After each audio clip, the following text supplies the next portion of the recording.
नमस्कार, मैं कंचन भारद्वाज स्वागत करती हूँ आपका जीवन कोश में, जहाँ होती है आपकी हमारी सेहत की बात। दोस्तों, आज के मदरहुड गाइड में हम बात करेंगे एक ऐसी समस्या की जो काफी कॉमन है, लेकिन ये समस्या बहुत परेशान कर सकती है और कई बार आपके और आपके बच्चे के लिए एम्बैरेसमेंट का कारण भी बन सकती है। और वो समस्या है रात को बेड पर सुसु कर देना। अब ये समस्या को लेकर चिंता करने की जरूरत है या नहीं? क्या ये कोई बड़ी बीमारी हो सकती है? बच्चे की इस आदत को कैसे छुड़वाएं? इन सभी पर आराम से विस्तार से आपसे आज बात करते हैं। दोस्तों, छोटे बच्चे बिस्तर में सुसु करते ही हैं और ये बिल्कुल नॉर्मल है, क्योंकि उनका यूरिनरी ट्रैक अभी डेवलप हो ही रहा होता है। लेकिन समस्या तब होती है जब बच्चा 7-8 साल का होने के बाद भी उसी फ्रीक्वेंसी से सोते हुए बिस्तर में यूरिन पास कर रहा है। इस समस्या को मेडिकल टर्म में नॉक्टर्नल एन्यूरेसिस कहा जाता है। डॉक्टर्स इसको बीमारी नहीं कहते, बल्कि डेवलपमेंट डिले कहते हैं। अब ये डिले रिफ्लेक्सेस का भी हो सकता है और यूरिनरी ट्रैक का भी। अब ये कैसे है, चलिए अब इसको समझते हैं। देखिए, नॉर्मली क्या होता है, जब यूरिनरी ब्लैडर फुल हो जाता है तो ब्रेन को सिग्नल जाता है कि अब यूरिन पास करना चाहिए, और फिर ब्रेन बॉडी को सिग्नल देता है कि अब आप उठ जाएं और यूरिन पास करें। लेकिन बच्चों के केस में सिग्नल तो जाता है, लेकिन बच्चा उठता नहीं है, क्योंकि बच्चे के रिफ्लेक्सेस अच्छे से डेवलप अभी नहीं हुए हैं। इसी वजह से यूरिन वहीं बेड पर ही निकल जाता है, इसलिए बच्चे अक्सर बेड में सुसु कर देते हैं। तो ये एक डेवलपमेंट डिले है। 5 साल तक के बच्चों में ये बिल्कुल कॉमन है, तो अब तक आपको कोई इलाज करवाने की जरूरत नहीं है। लेकिन जब बच्चा 5 से 7 साल से ऊपर हो गया हो और फिर भी उसी फ्रीक्वेंसी से बेड पर यूरिन पास कर रहा हो, तो फिर तो हो सकता है ये किसी और बीमारी की तरफ वार्निंग साइन हो। ऐसे में आपको ध्यान देने की बहुत जरूरत है। हमारे ब्रेन में एडीएच यानी एंटी डायूरेटिक हार्मोन बनता है, जो हमारी बॉडी में वाटर के अमाउंट को रेगुलेट करता है। रात के समय ये हार्मोन ज्यादा बनता है, जिससे नींद यूरिन आने की वजह से बार बार डिस्टर्ब ना हो। आपने ये अक्सर ऑब्जर्व किया होगा कि रात की अपेक्षा में हम दिन में ज्यादा यूरिन पास करते हैं, लेकिन कई बार रात के वक्त इस हार्मोन के कम बनने की वजह से बेड में ही यूरिन निकल जाने की समस्या हो सकती है। अब ऐसा सिर्फ बच्चे ही नहीं, बड़ों के साथ भी हो सकता है। इसे नॉक्टर्नल एन्यूरेसिस बोला जाता है। इसका पता ब्लड टेस्ट से ही लग सकता है। उस केस में डॉक्टर बच्चों को इसके सप्लीमेंट्स दे सकते हैं। तो अगर आपका बच्चा 5 साल से ऊपर है और उसके बेड में यूरिन पास करने की फ्रीक्वेंसी बिल्कुल कम नहीं हुई है, तो आप ब्लड टेस्ट की मदद से बच्चे को कोई समस्या तो नहीं है, इस बात का पता लगा सकते हैं।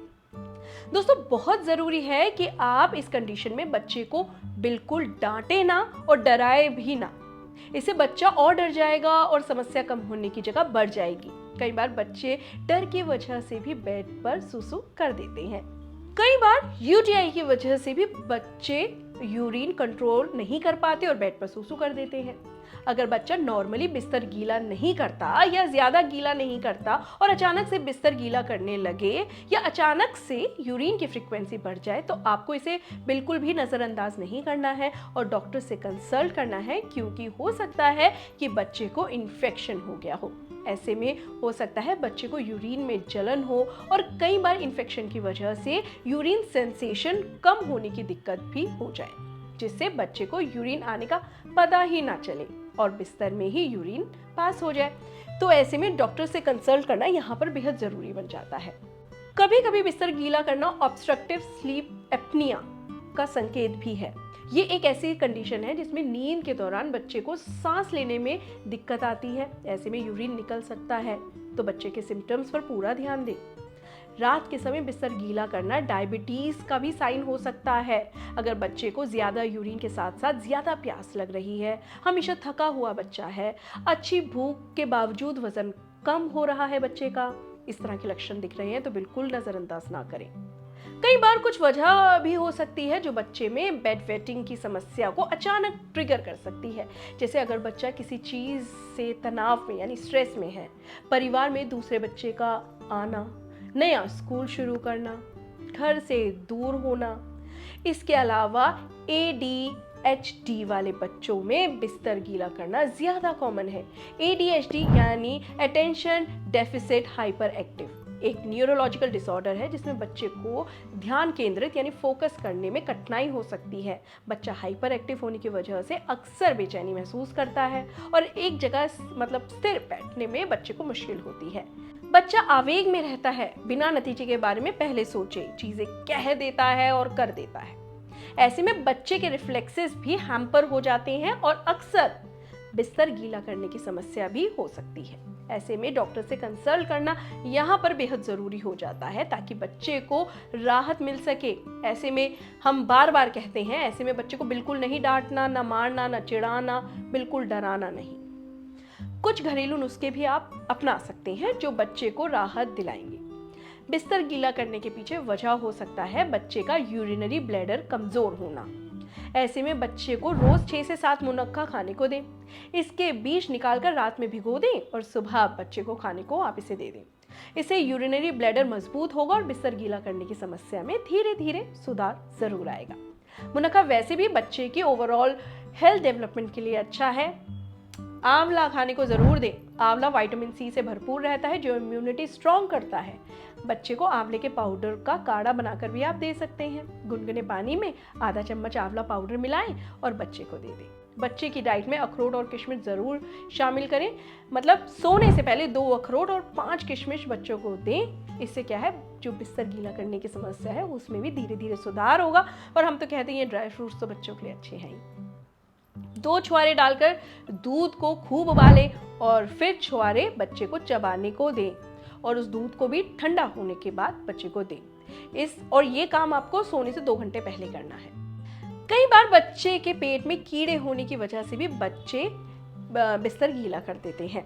इसके लिए बच्चे को डीवॉर्म्स की डोज प्रॉपर और टाइम से जरूर दिलवाएं और आजकल तो स्कूल में भी इस तरह के अभियान चल रहे हैं। दोस्तों, प्रिजर्वेटिव से भरे जूस से बिल्कुल परहेज करें। साथ ही ज्यादा मीठा ना खिलाएं। साथ ही बच्चे के हाइजीन का भी पूरा ध्यान रखना है जिससे यूटीआई की समस्या उनको ना हो। बच्चे को गुड़ खिला सकते हैं, इससे उनका शरीर गर्म रहेगा और वो बिस्तर गीला करने से भी बचेंगे। अक्सर बच्चे ठंड या बारिश के मौसम में ठंड की वजह से भी बिस्तर गीला कर देते हैं। बहुत तेज एसी में बच्चे को अगर आप सुला रहे हैं तो उसमें भी ये समस्या हो सकती है। बच्चे को क्रैनबेरी का जूस ज़रूर पिलाएं। अगर उसे यूरिनरी ट्रैक समस्या है तो इस जूस से उसको आराम ज़रूर मिलेगा। साथ ही इन बातों का भी ध्यान रखें कि हो सकता है बच्चा डर की वजह से बेड पर सुसु कर देता है, इसलिए रात को बाथरूम की लाइट जलाकर सोएं। कई बार बच्चे रात को अंधेरे में बाथरूम जाने से डरते हैं और ऐसे में कंट्रोल ना कर पाने की वजह से भी बच्चे बेड पर यूरिन पास कर देते हैं। ऐसे में बाथरूम की लाइट जलाने के साथ ही कमरे में हल्की रोशनी वाली लाइट जरूर जला के रखें। बच्चे को बोलें कि सुसु आने पर अगर डर लगे तो वो आपको उठा दें।